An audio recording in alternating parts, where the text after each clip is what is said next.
Welcome everybody to the Strange and Scary Mysteries of the Month, where we find the creepiest true crime stories from all around the world currently going down, lay them out here for you to check out. Thanks so much for tuning in to Scary Mysteries today. Here are the Strange and Scary Mysteries of the Month for May 2025. Number 5. The New England Serial Killer. There's a growing fear in New England that a serial killer is stalking its quiet towns and wooded trails, and honestly, with what's been happening, it's not hard to see why. This all began unfolding in the states of Massachusetts, Rhode Island, and Connecticut, where in just 2 months, 10 bodies have turned up out of nowhere. And that will get people concerned and talking, no doubt.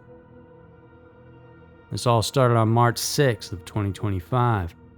A hunter, hiking through the woods near Plymouth, Massachusetts, a place often called America's hometown, spotted something strange poking out from the leaves. As he got closer, he realized it was a human skull.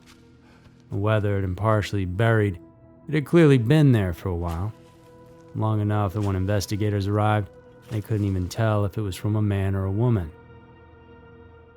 Now, that same day, nearly 170 miles away, the body of 35-year-old Paige Fannin was pulled from the Norwalk River in Connecticut.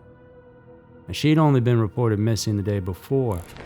Her personal belongings were found sitting neatly on the riverbank, like she just stepped away from her life and into that water.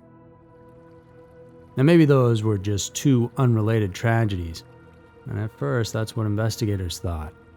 But then the bodies kept coming. On March 19th, another discovery.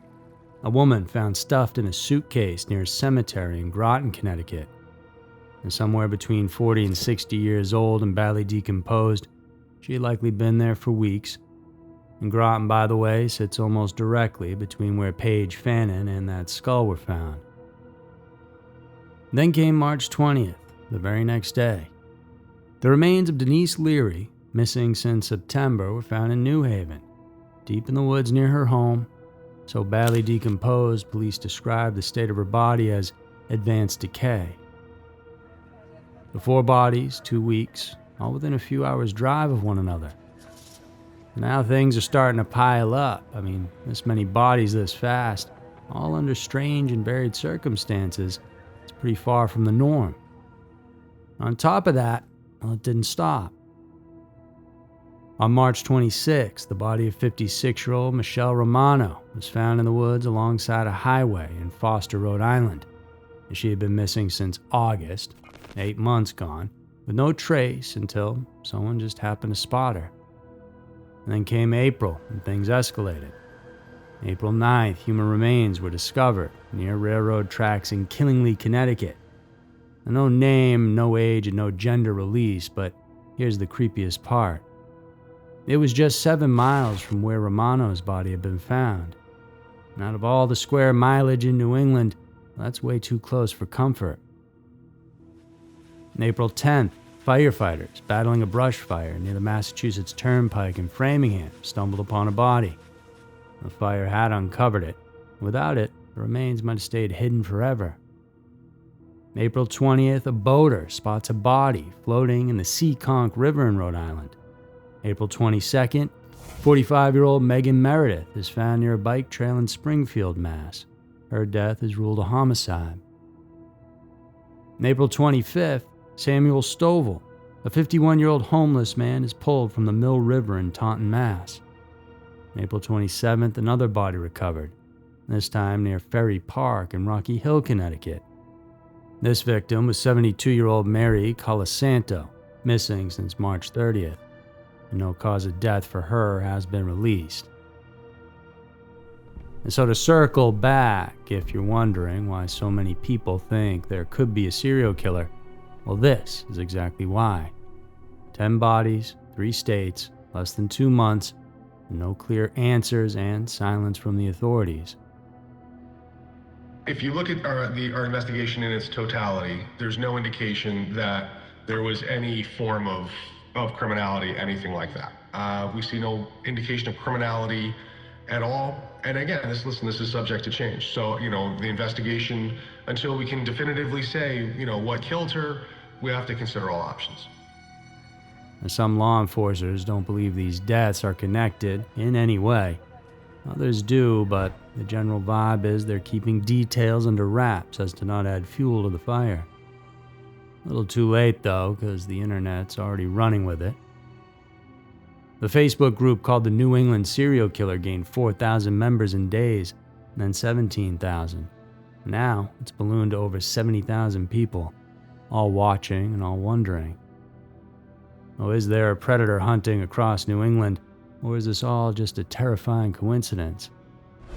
Well, this story is still developing, so hopefully we'll have answers soon. Let me know in the comments if you want me to cover this in more detail on an episode of Everytown. And there's a lot more to this whole saga we could get into, but keep me posted.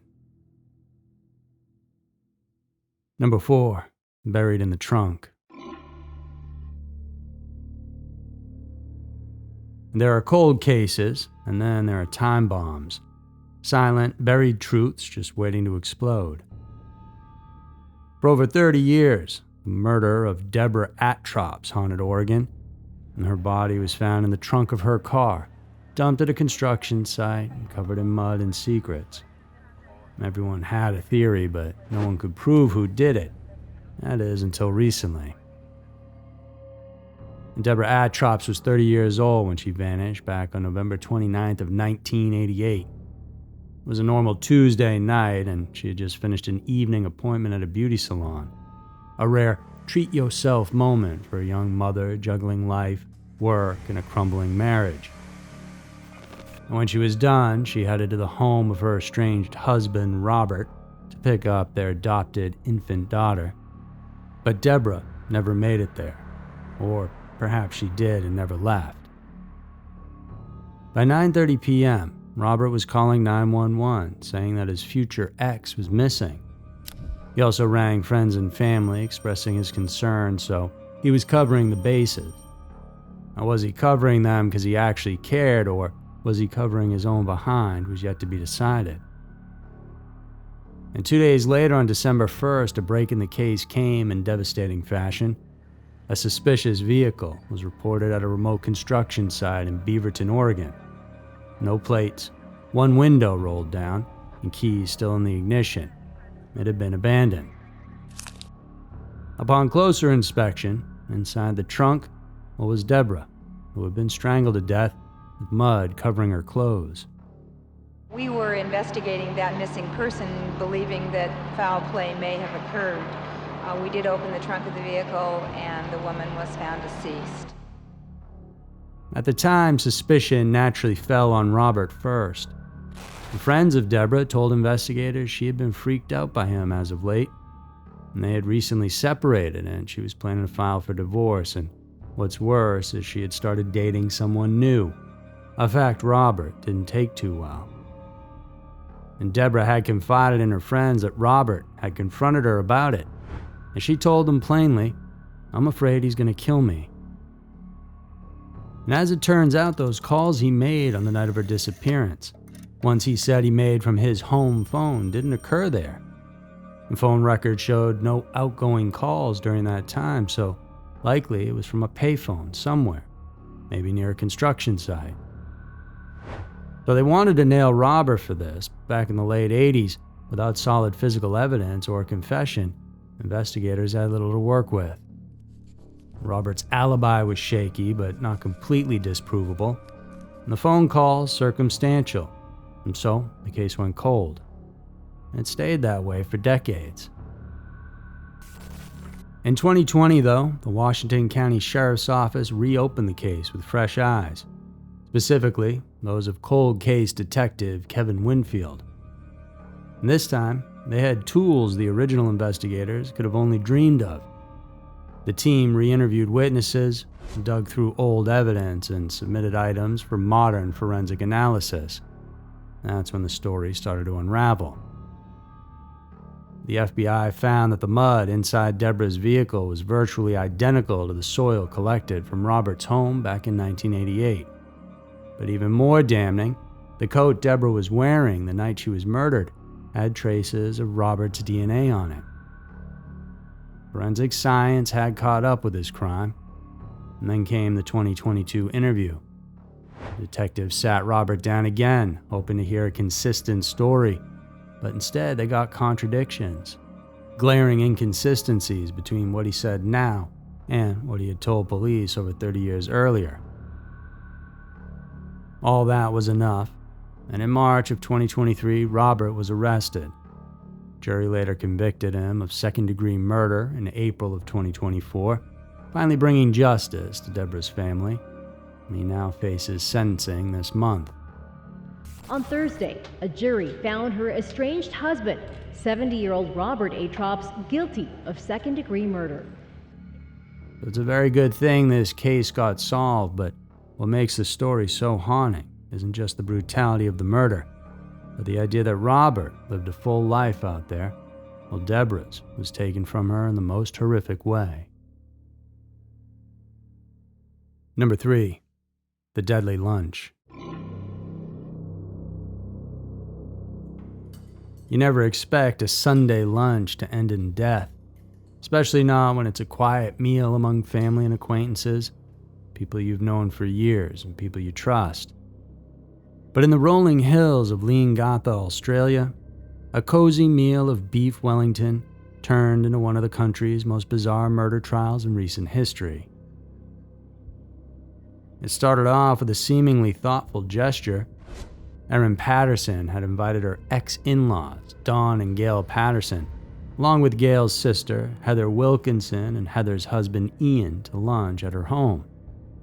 Ian, a local pastor, was very happy to get the invite, and their relationship with Erin had always been friendly, nothing especially close, but certainly nothing hostile. But hours after eating the meal, the guests began violently falling ill.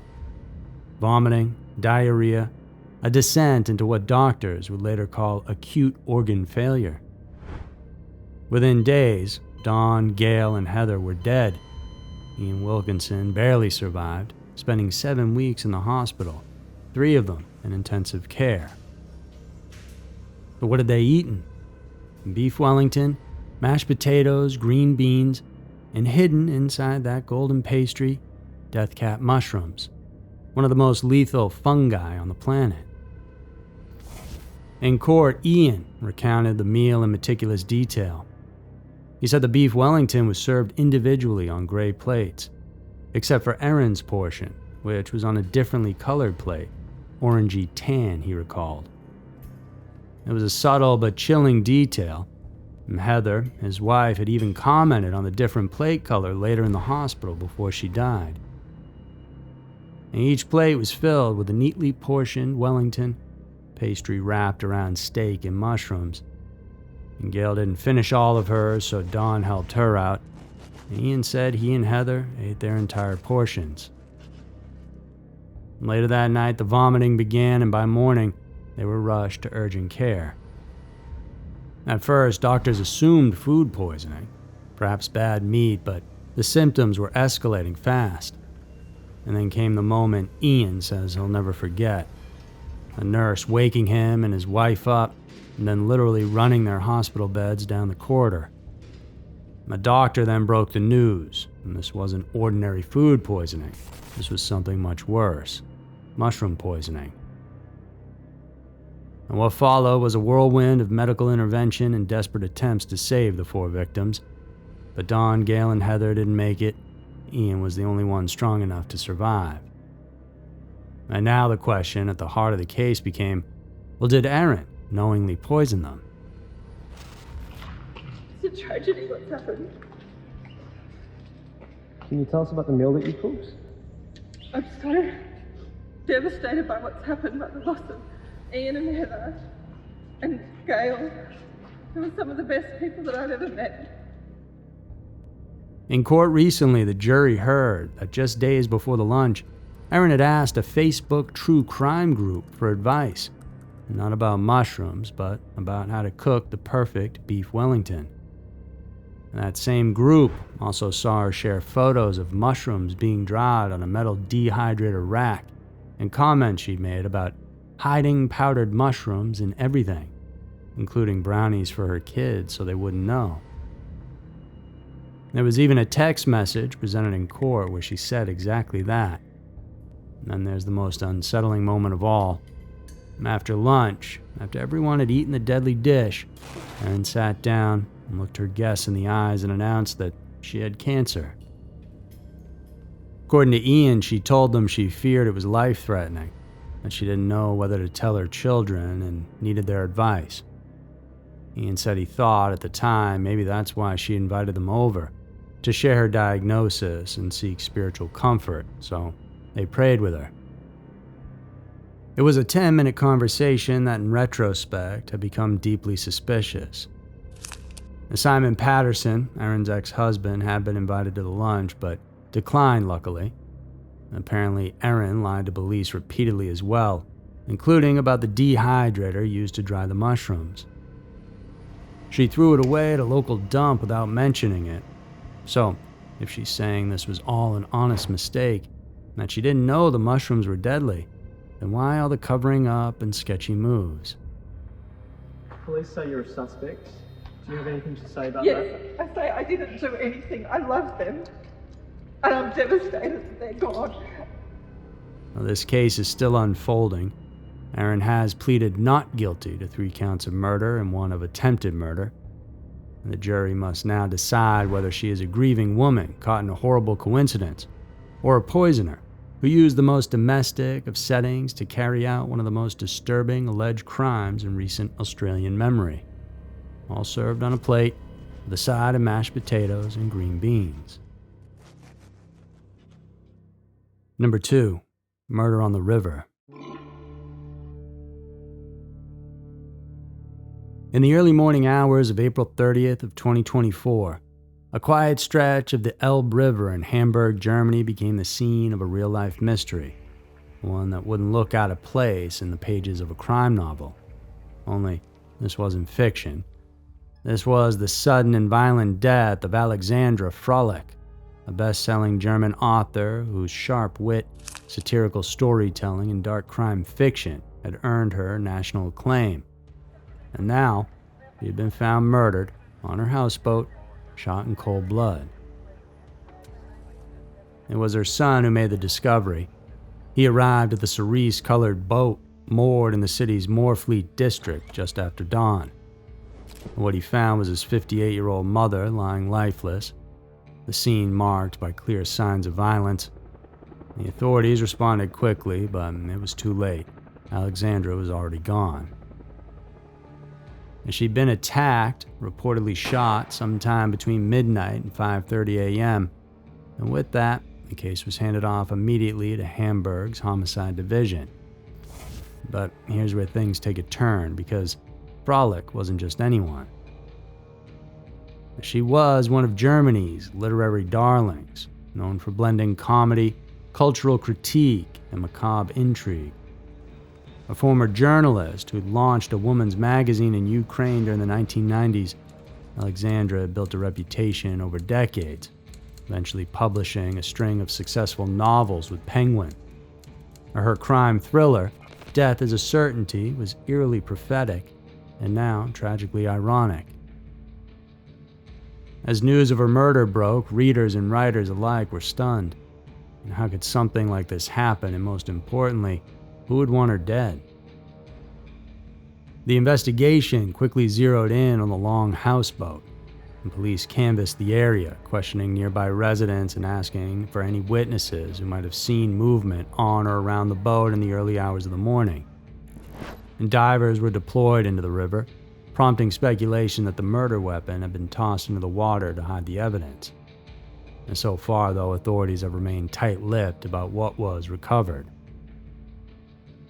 It appears Alexandra's killer knew exactly what they were doing. There were no signs of forced entry reported, leading to speculations that the assailant may have been someone she trusted and someone she let in. And that's where the mystery deepens. Because unlike the protagonist in her novels, Alexandra won't be able to uncover the truth this time, but hopefully the clues she left behind will. As of now, police have not named any suspects. No arrests have been made. The coroner's report is sealed, and investigators have said little beyond confirming that they are treating the death as a homicide caused by external force. For now, the houseboat sits quietly along the Elbe, floating crime scene and a symbol of a mystery that has only just begun. Now, who killed Alexandra and why? Well, that's a story still waiting to be written. Number 1, The Last Goodbye. In September of 1979, 18-year-old Katina Salarno was stepping out into the great unknown. She had just landed on the campus of the University of the Pacific in Stockton, California, and she left her hometown, left her past, and left the boy who once lived across the street, her high school sweetheart, Stephen Burns. As she had dreams of becoming a dentist, she now had freedom, a dorm room, a roommate, and a whole new world to explore. And apparently this new stuff was a little too much for young Stephen to handle. And so Katina's new beginning ended before it even started. Katina had first met Stephen when they were both sophomores in high school, and he lived right across the street from the Salernos in San Francisco. His home life was rough, distant father, shaky family dynamics, and the Salernos, being a warm and close-knit family, essentially took him in without a second thought. And he was there for holidays, dinners, and weekend hangouts, and over time the bond between Stephen and Katina blossomed into a romance. So to the outside world it looked like a storybook pairing, and he was the high school football captain, and she attended a private all-girls school and was known for her drive and intelligence. But behind closed doors, that relationship grew darker. As their senior year drew to a close, Katina started to pull away. She was thinking about college and her future and a fresh start. But Stephen just wasn't ready to let go. He had built a life with her and her family, one he never had at home. According to her sisters, Regina and Nina, he became more controlling and more unpredictable. He began to threaten Katina's life. This wasn't just once, he did it repeatedly. But the threats were brushed off. After all, this was Stephen, the boy who sat at their dinner table, the one who once called their mother Mom. It didn't make sense that someone so familiar and so loved could actually be dangerous. However, domestic violence doesn't discriminate, and often it actually looks just like this. And sometimes it's the boy next door, the one with a key to your house, the one who smiles for family photos. When Katina moved to college, she thought she was finally free and that everything would work out in the end. But then, Stephen showed up uninvited. He had no business being there, but he appeared on her campus and asked her to meet one last time, just to talk. Her roommate, Joanne, remembered that moment well.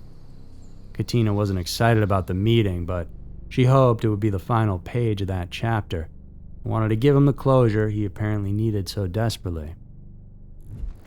And so at around 8 p.m., Katina walked with Stephen to a quiet part of campus. What exactly was said between them remains unknown. But when she refused to get back together with him, Stephen pulled out a gun from his waistband and he shot her in the back of the head. He left her there to die, and Stephen Burns was later arrested and convicted of second-degree murder in 1980.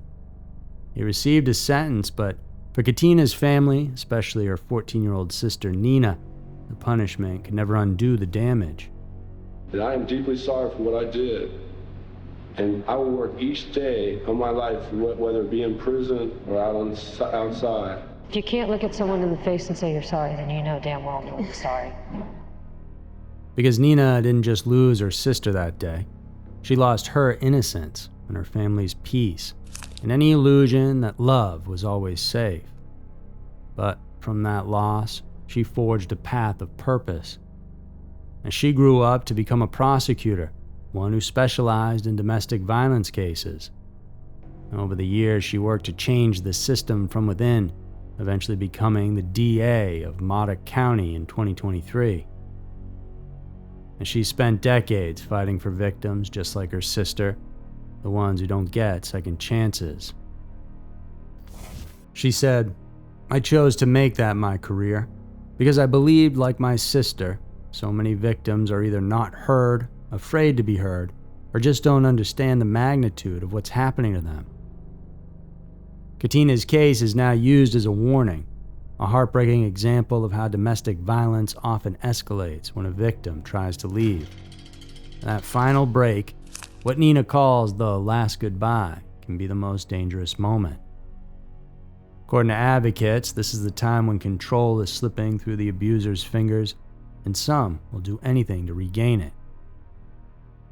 Nina wants others to learn from her sister's fate. Don't meet them one-on-one, and don't answer the texts, and don't give them one last chance. I closed her casket and buried my 18-year-old child who was murdered by this animal. God damn it. It's advice born from tragedy, but offered in hope. Hope that someone out there might listen, and that another Katina might walk away and live. So there were the strange and scary mysteries of the month for May 2025. Hope you enjoyed the episode. And if you like the type of content that Scary Mysteries is putting out and you want more, well, check out some of our other videos and podcasts. Those links are down in the description. We have lots more for you to check out. So y'all stay safe out there and have a wonderful day. And I'll see you over in the next one.